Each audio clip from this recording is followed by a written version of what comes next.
it works both sa teacher's view and student's view. So later, you will see, I will be dividing my screen into two. Makita ninyo ang account na student's view and makita na po ninyo ang account na teacher's view. And you will see the difference kung unsay makita sa mga students, unsa po'y makita sa teacher. And then, I've already created some assignments inside the Google Classroom. Later on, the second part of our activity is that I will be giving you the code to the classroom that I created, and you'll be entering the classroom as students. So you will see the assignment there and try to answer it, try to turn it in, and then try to see if makita, and I will grade some of you, and then try ninyo makita kung makita ba ninyo ang inyong grades and all of that, mga feedback sa teachers, ana. So that would be two parts. We have two parts of our session for this afternoon. Okay. Sige.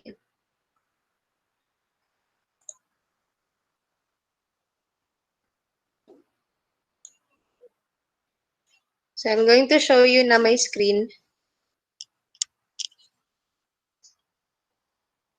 The entire screen.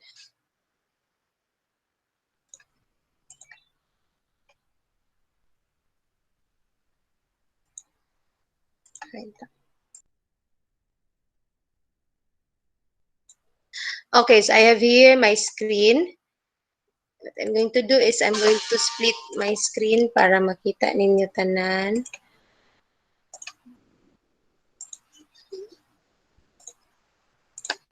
Okay. All right. So can you see na? Wait ha. Can you see my screen now? Yes. Okay, sige. So I have here, nag-split screen ko, no? So, makita ninyo ang sa... Wait, ha? Please turn off your mic po. Kinsa man na siya.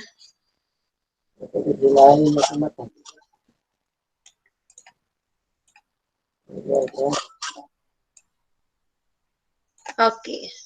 There. Again po, ha, please turn off your mic.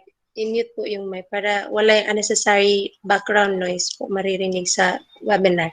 Okay, as you can see in my screen at your left side is the Google Meet screen, and then the right side is a Google Classroom na screen. Kita man ninyo, di ba? Okay. So, kaning naa sa right side is an example of an interface of a Google Classroom na student view. Okay? So, if you want to enter Google Classroom, there are two ways. Una, if you're using your mobile phone, you may download the app Google Classroom, or if you're using laptop or desktop, you are going to access it using a link, classroom.google.com or google.com/classroom. Ang inyong kakakita karon sa right side is a student view. So, duwa ni ka-account akong gigamit. Ang isa na ko ka-account is teacher view, and ang isa na ko ka-account is student view. Okay? So, student view ning sa right, ha? Now, I'm going to shift my other screen. What you will see here is, on the left side is the teacher view. And then the right side is the student view. Okay?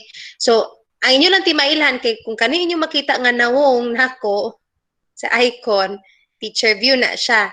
Kung kani na medyo informal, student view. Okay? So as you can see, let's start with the teacher view first sa left side. As you can see, I have here my account as a teacher, and medyo na ako'y pila man ni kabuok, 1, 2, 3, 4, upat ka buok Oh, for DepEd CDO teachers na di ang tech o'clock. Oh. We also have here another group for CDO. So I have here GEG CDO demo. Dito ta mag-focus sa GEG CDO. So as you can see in the teacher view, dagan ko groups, and then the student view isa lang. Okay? Sa teacher view, sa left side, mag-admit sa ako. Sa teacher view, sa left side, you can see here, GEG CDO demo session 4, 5 students. That means there are already 5 students inside this classroom. This is a classroom. Kumbaga, kaning box diri, marag muni siyang pertahan sa inyong classroom ba? Okay? While in the student's view here, ang makita sa student is the name of the class, pwede niya siya subject, for example, English 4, and then session 4, ako na, actually dapat, ano ni siya, grade and section, and then I can also see the name of my teacher, which is Roxanne Fuentes, and then the picture of my teacher. Okay? Sa teacher view, dili na ako siya makita. Ang ako makita is the title of the subject, the section, and then the number of students that I have. Now, as you can see here, both na ay mura siyag sneak peek. Sneak peek sa assignments or sa quizzes that is due like today or tomorrow. Same with the student view, makita gyapon ang mga assignments or quizzes na due today or tomorrow nagihatag sa teacher. Now what else? Unsa may difference aning door sa Google Classroom for the class? Okay.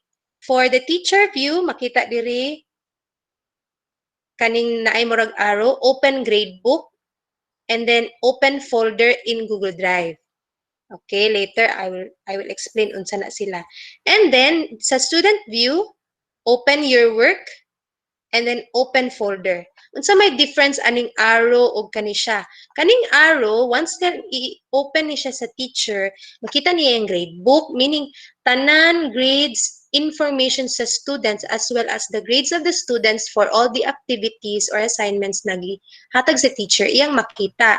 While sa student view, ang iya lang makita is iyahang work. O, iyang work or iyahang grades lang. While kaning folder is ano siya, it's the Google Drive of the class. Okay? So, both siya pwede ma-access sa teacher, both og sa students. So, that is basically the difference between the interface sa teacher and the interface sa students. Outside pa sa classroom, kanang mura sa door pa lang kibali nila. Okay, nagets na? Alright. Now, I will get inside this classroom. Kaning box ha, classroom ni siya, classroom. So, I will get inside the classroom, I will click it, and this is what I will see. Okay? I have here 4 katabs: stream, classwork, people, and grades. Okay. Now, the stream is basically, it's like a Facebook timeline where you are going to share something with your class. It could be an announcement, pwede ka diri mag-attach og file, a Google Drive na file, a link, an external file from your computer, or a YouTube video. So for example, you nakay document or a PDF or an ebook na gusto nimo ipabasa sa mga students, pwede nimo siya i-announce diri sa stream. So mura lang siya Facebook timeline. Okay? So I have here an example. Nagbutang lang ko, welcome to my class. And as you can see, na ay mga comments from the students. So si Maya, si Owen, si Ruby, mga students daw ni sila. Nag-comment sila sa ako ang post. So it's just really like a Facebook timeline lang din siya. Okay, nadiri ang mga summary of the activities. So you can also see here na nag-post ang teacher og assignment. Yan, another assignment, and then another assignment. So yun yung sa stream. Okay? Now, I will shift to my student na account. Okay, diri sa right side. Okay, as a student, I will enter na my classroom. Okay, see the difference? In the teacher view, you can see here 4 tabs: stream, classwork, people, and grades. But view, sa student view, I can only see 3: stream, classwork, and people. Why man? Because, di ba, as a teacher, you don't want na the other students can see the grade of each other. So, sa student view, ang iya ra gyud makita is iyang kaugalingong grade. Dili ang grade sa uban students. So, that's the difference. Now, if you can also see here, kaning marag header, napud siya difference, di ba? In the header, you can see here the subject, for example, GEG CDO demo, or you can put there in English or math. Then the section, I just put here session 4. And there is also a class code. Later, I will explain what a class code is. And then, kung gusto ko nga mag-video call me sa akong mga students, I can also generate a Google Meet link inside the classroom. So for example, mag-post ko na please be online tomorrow at 3 p.m. 3 p.m. for a live video conference or teaching them or something. Tapos i-post mo yan, your students would know na this will be the Google Meet link that na ilang na ilang adtuan para sa meeting. Okay, pero wala pa man nako gihatag sa ila, so dili pa na nila ma-access. And then I can also select the theme of this. Pwede na ko siya ma-change, like for example, kung English ang subject, so pwede siya magpili diri, alisdanin mo siya, or pwede pud ka maka-upload og photo like a class photo, di ba? So as you can see, pag change na ako dinhi, nag-change pud siya diri sa student. So real time ang iyahang pag-change, di ba? Okay. So, mo ni ang header sa teacher. Let's go to the header of the student. Of course, naay restrictions for the students, no? The students cannot generate a class code. Muna nakagwapo diya because dili basta-basta ang student maka-send o class code to other people. Ang teacher ra gyud. And then the students could not also generate a Meet link. Para ma-secure o mas makuha ni teacher ang security sa iyang classroom. Okay? So that's the difference between the two headers. And then for the student view, again, same. The stream looks like a Facebook timeline. So nakita ninyo nga nakita pud sa student na naanay bag-o na announcement ang teacher, then the student can reply, okay ma'am, see you. Okay ma'am, see you. Pwede po siya mag-comment. Okay, that's the stream. Now, ma'am, you might ask, what if na mga unruly kids na nagpataka lang sila og comment or post na binuang? So, in the teacher view, balik ta sa left side. For example, here, I have here comment by Sir Owen, akong student na, thank you ma'am, when is the recess? Pwede na siya replyan iyahang comment. Di ba, mura siya ka ng Facebook yun nga itag nimo. Admit ako. Okay, dagan pagasulod, wait lang. Okay, or you can actually, diri sa ellipsis, you can actually mute Owen, meaning dili na siya maka-make og comment or post sa inyong stream. So, madisiplina nimo, pwede na nimo siya i-message na, I will only unmute you if you will behave in our classroom, something like that.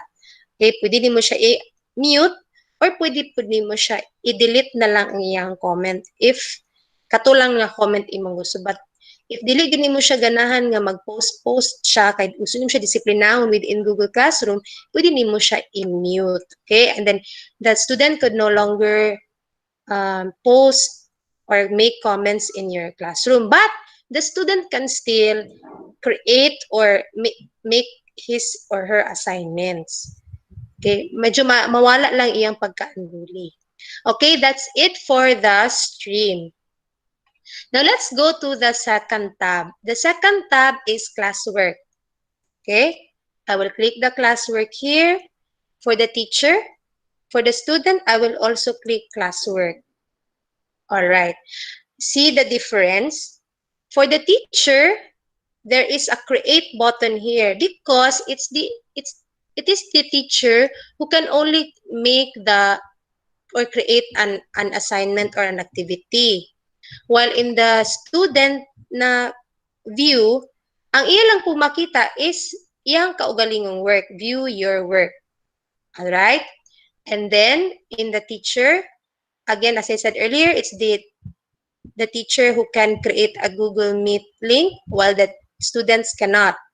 And then both can access their Google Calendar and the class drive folder. Alright? So, below it, I can see the assignments created by the teacher, and then in the students view, the students can also see the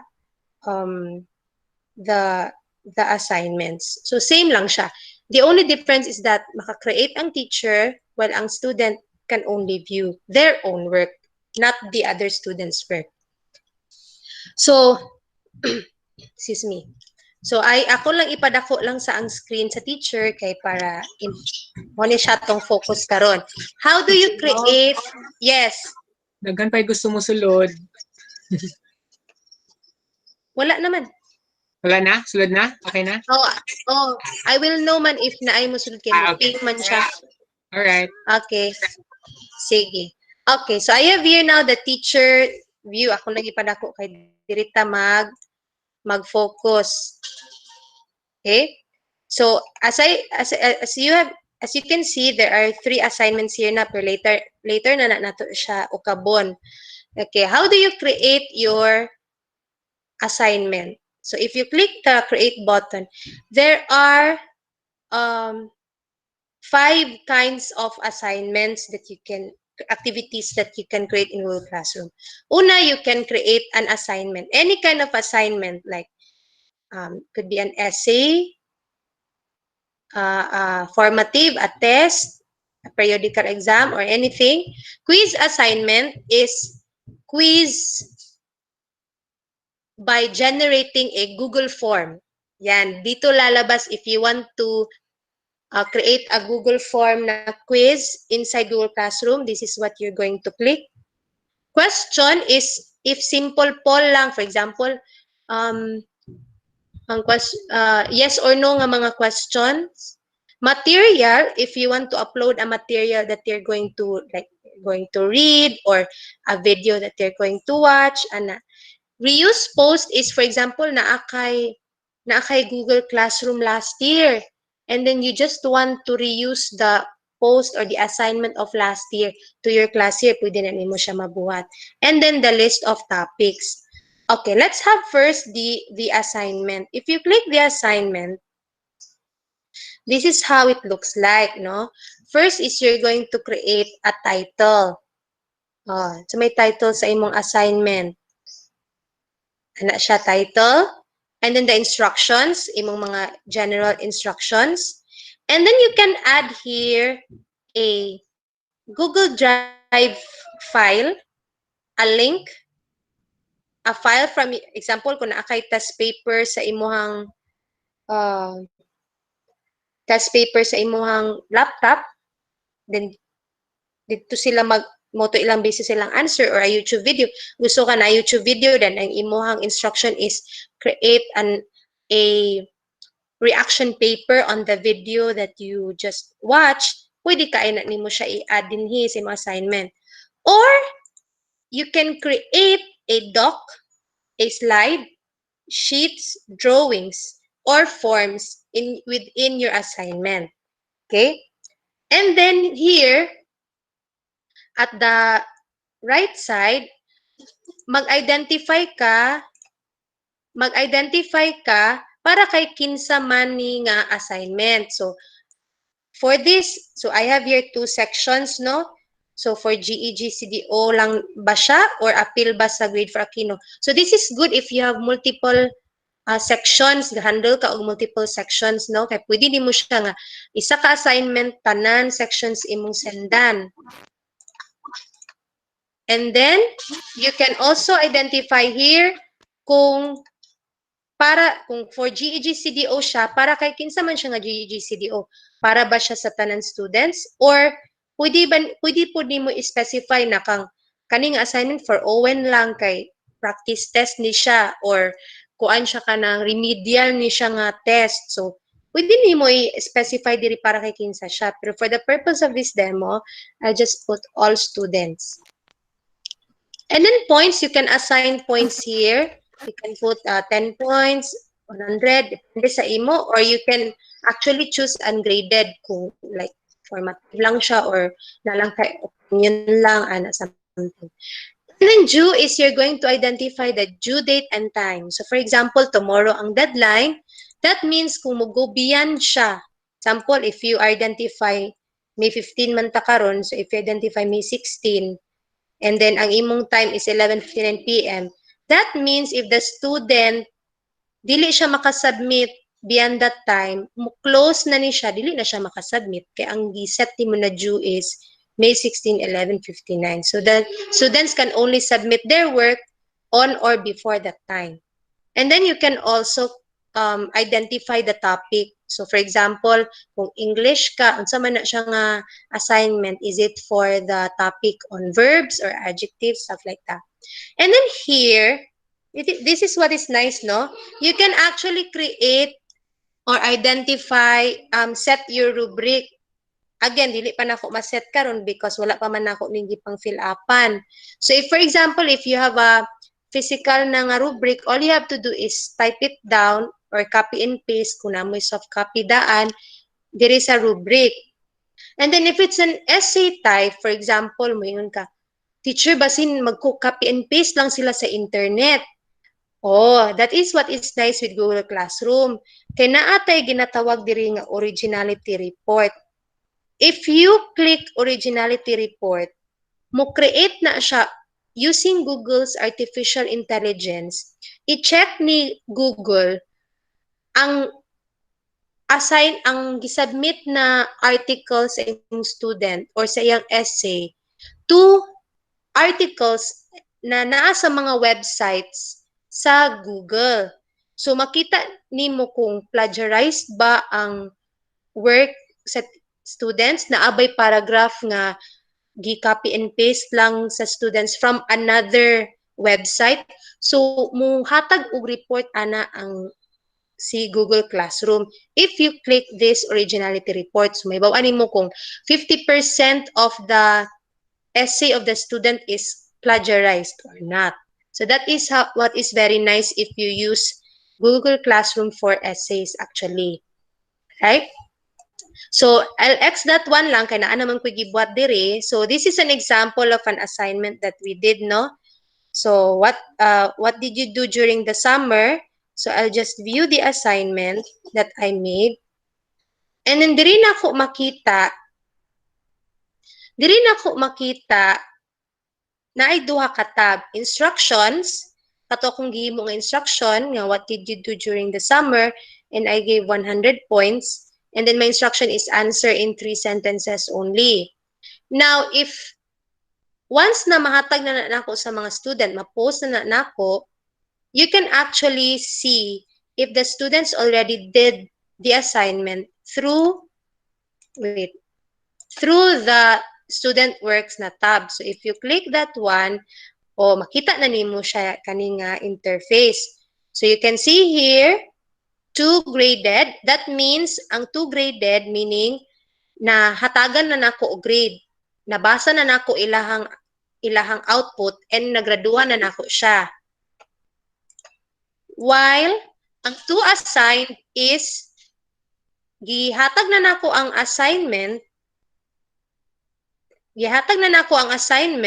but wala pa sila nakasubmit. Okay? It's a difference. And then one turn in is na anay nag-submit pero wala pa nako nabasag, wala pa nako nagraduhan. So nganong 2-1 man ni siya kay naramang ko 5 ka students within my classroom. So duha ka graded, duha ka assigned, duha ka turn in. Diri din sa ubos makita nako ang mga students. So as you can see, si Maya, siya graded na nako siya. Si Owen pod graded na. Si Roxanne kato kung isa ka account na assign pero wala pa ko nagpasa. Si Ruby wala pa po nagpasa. Si Jessie nagpasa na pero wala pa nako na-check. So na turn in na. Okay? So later I will click that one. Now diri pod sa kilid makita po nato nga pila ang akong gihatag na score kang Maya. So 100 over 100. Kang Owen is 50 or 100. If you click this one, yan, Maya, I can see here the submitted work of Maya as well as my comment. Private comment meaning ako ra ang nakakita. Okay? While si Owen, if I click Owen, ayan, 50, 100, tapos nag-comment ko, please improve your work. And then pwede pa mag-reply si Owen, I'm sorry teacher who I am hungry. Diba? Nagbugal-bugal na po si Owen. So, pwede na ako siya i-delete ang iyang comment. No? Pero anyway, private comment na ako na po yung makita. So, again, for example, this one, let's go to Maya. How will you check their work? Just simply click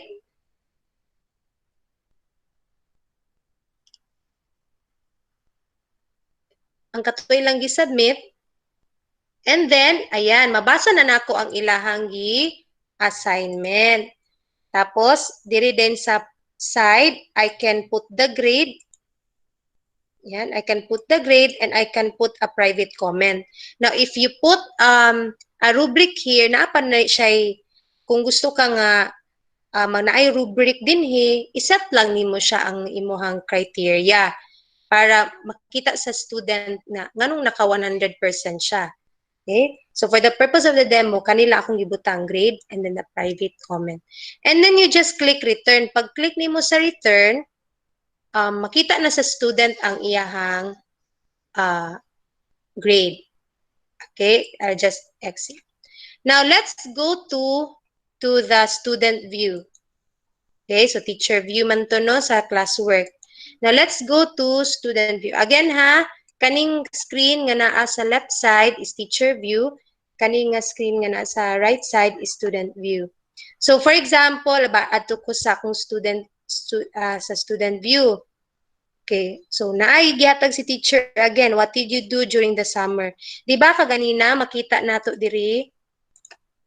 Makita nato diri na si Roxanne is assigned pa siya, meaning wala pa nako nagraduan kay wala pa man siya nag-submit. So for the purpose of this demo, mahimo na po kong student. So I will click the assignment given by my teacher. Atong what did you do during the summer, and I'll just view the assignment. Okay? I'll make this big lang. All right. So I can see here the question given to me by the teacher, the points na allocated by the teacher, and then kanus siya due, meaning due siya today at 6 p.m. And then I can also see here the name of the teacher, my teacher nga naghatag. And then makita na ko ang mga comments ako mga classmate. Now what we are going to do is dirita sa kilid. Nai-assign, di ba? So what did you do during the summer? So duha ka possibility ani nga pag-answer. It's either mag-comment lang ko or mag-create ko og another document. So I can actually, depende sa instruction sa teacher, no? Kaya pwede man mayon ng teacher nga, write it in the comments below lang ang answer or create a document. Ana. So for the purpose of this demo, I will answer my teacher by creating a doc. Okay, so I'll just click add or create, then I'll click doc.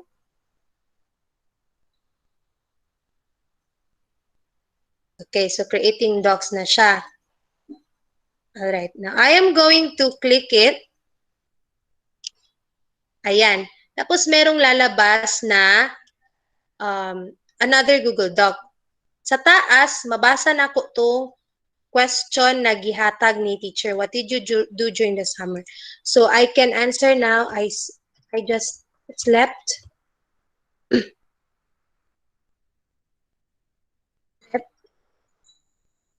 I read books. I played online games. Something like that. Example lang. And then the next thing that I will do is, siyempre, nahuman naman ko, sa may next button sa student. The student can just click kanina sa taas, turn in. Meaning the student will now submit the work to his or her teacher. So, click niya ang turn in. Mabalik na siya sa, ay my goodness, isa lang. Sorry. I just signed in with my katong account na ko. Okay. So, turn in.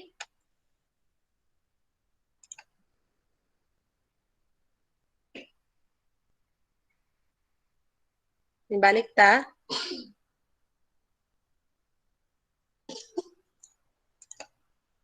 Turn in. Mugawa si GEG kajut lang. Wait ha. Again, turn in. Then make sure lang that the account that you used is multiple accounts. Mungod akong ayan, balik lang. Okay. So, turn in lang ta.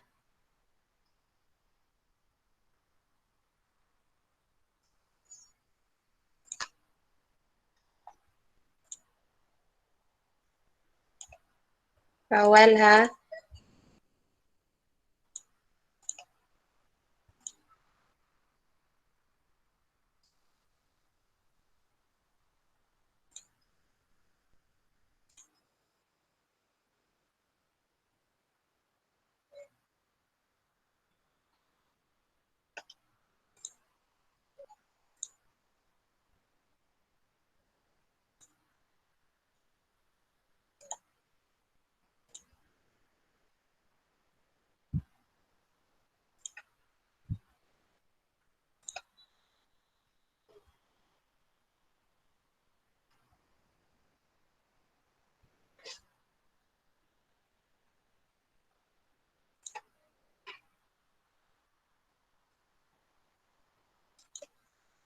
For a while, for a while. For a while po ha, kasi pag mag-add to kog lain nga, kung mo gawas akong GEG CDO, I need to sign out muna all my accounts. Yan, kana lang siya akong ipagawas.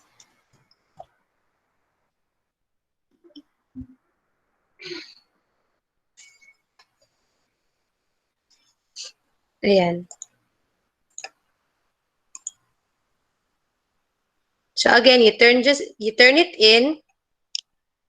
Ayan. And then you just choose the file that you're going to turn in.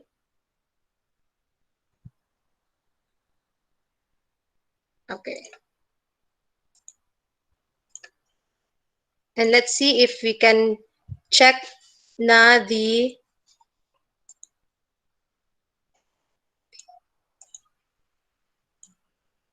yan. Okay. Now, we already turned in the work. Hibawaan man na ninyo siya nga na-turn in na because na-submit na siya sa teacher because you can see here, turned in, and then magawas diri ang unsubmit. That means, kung unsubmit, kung gusto sa student nga mag-edit bitaw siya balik because once na-submit na niya, dili naman ni siya ma-edit sa student. Okay? So, kinahanglan, kung naapay edit ang student, he or she has to click unsubmit before the due date. the due date and time. Okay, once na mag-due date na siya, dili na niya ma-submit. Okay? So once na turn in na, that means the work is already submitted to the teacher. Alright? Now let's go back to the teacher view. Let's see if na-turn in ba gyud ni nako ng student iyang work. Okay? So let's go back to the teacher view. As you can see, real time siya, no? Makita na to nga ang graded here is 2. Ganina kay 2 mga punto. Assign is 2 and turn in is 3. As you can see below, kato akong account ganina nga student, naka-turned in na. That means I am already, the student is already done with the assignment. Now, I can now check. Pwede na nako siya ma-check kung ma-check na nako ang iyahang work. Alright, so if I click this one,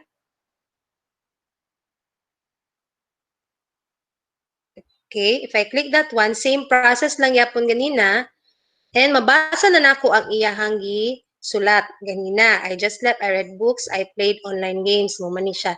And then I can grade here, for example, 100, let's say 95.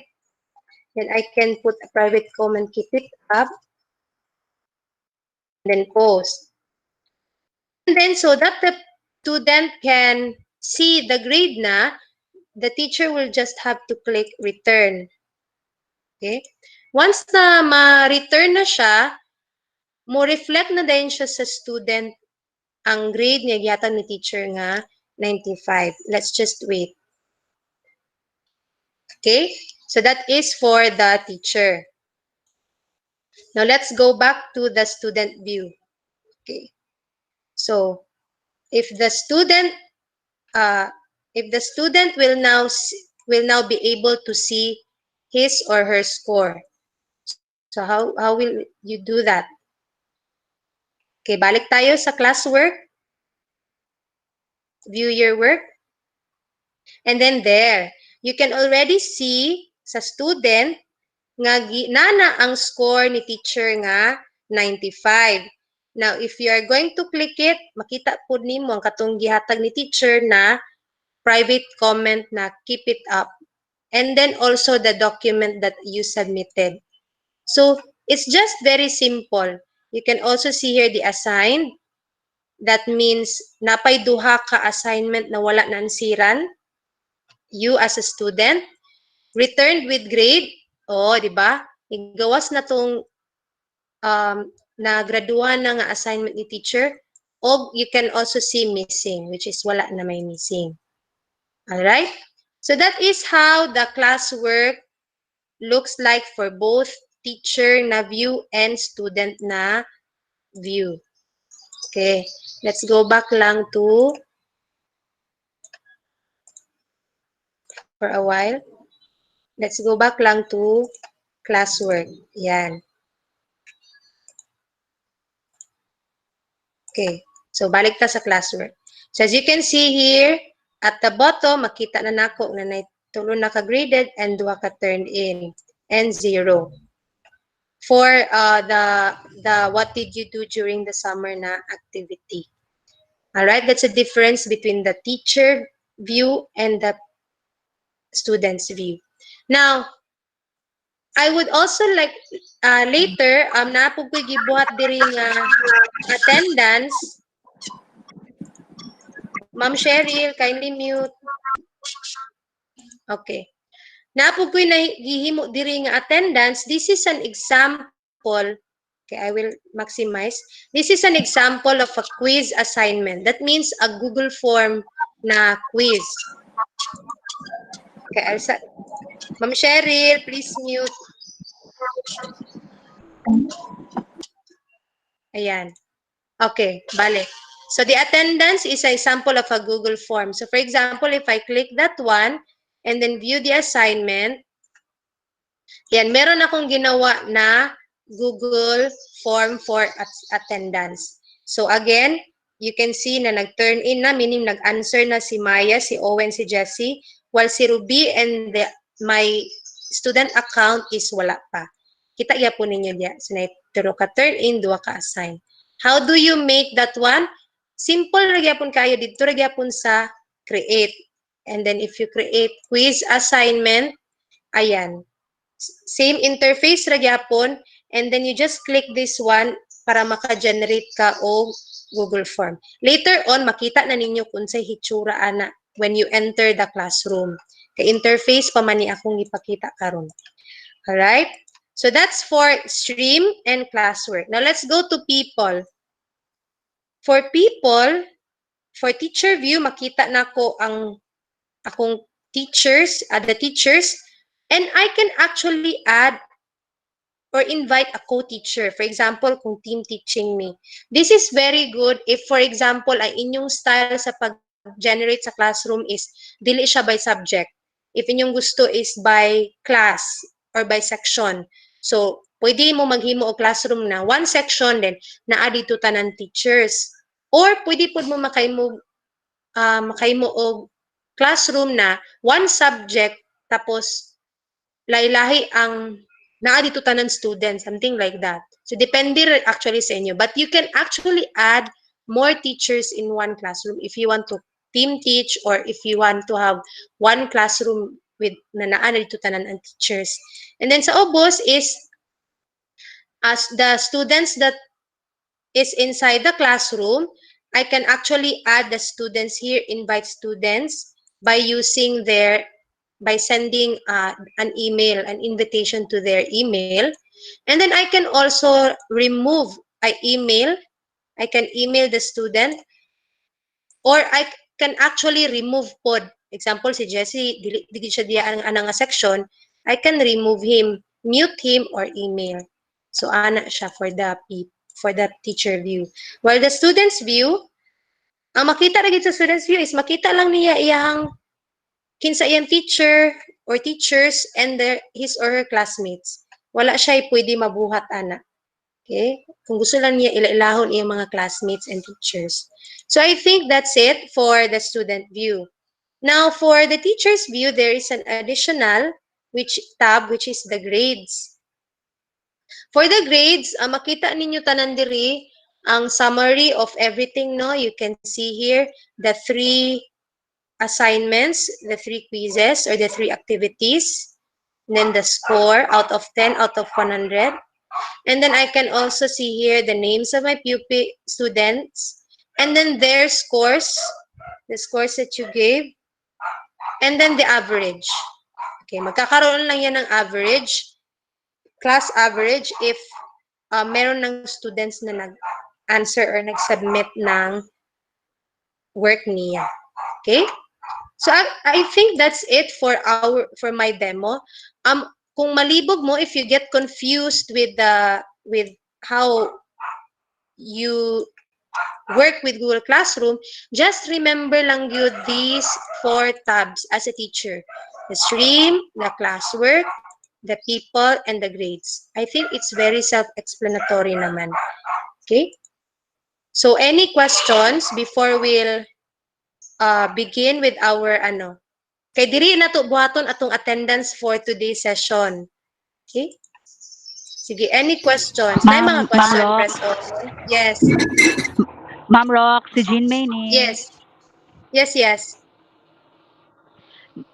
Ma'am, kaning sa mobile app bitaw nga Google Classroom, dili na ko Ah. makita ang grades. Yes, ma'am, because unsa man ka naghimo ka og class or nag-join ka og class? Naghimo ko og class, bali ako ang teacher. You will not be able to see man siguro pa grades if you haven't added your students yet for any classwork. Nag-try kog isa akong another account na naapoy kuan, nag-answer pod ko, nagpahimo kog essay ana ba, gitry na ko nag-gradean. Pero wala, dili na ko makita. Makita na ko sa baba Sige, ma'am, ma'am. stream, Medyo, classwork, and people. okay. Sige, ma'am. I-troubleshoot lang na nato siya. Just, friends man ta sa Facebook, no?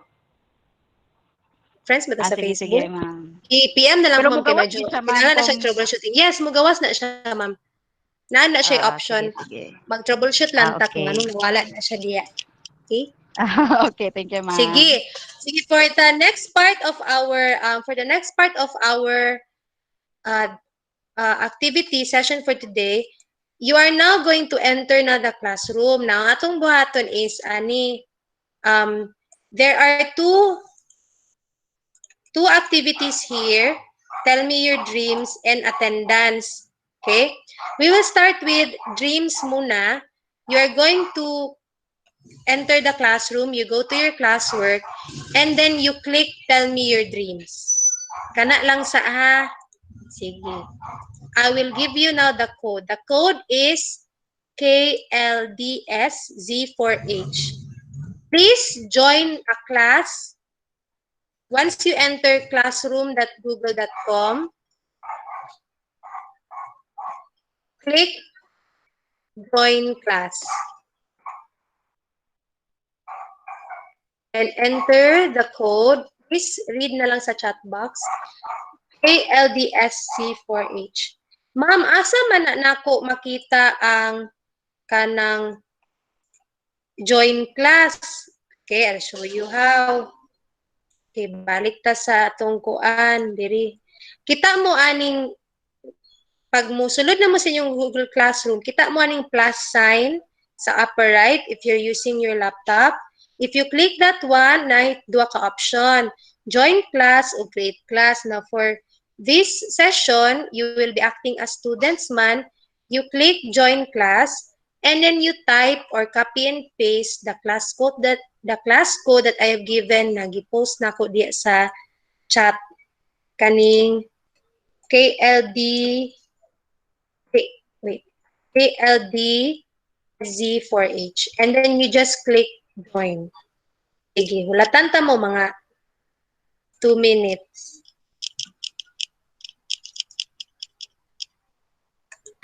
Rox, pwede mag-ask? Yes. Sige, while waiting.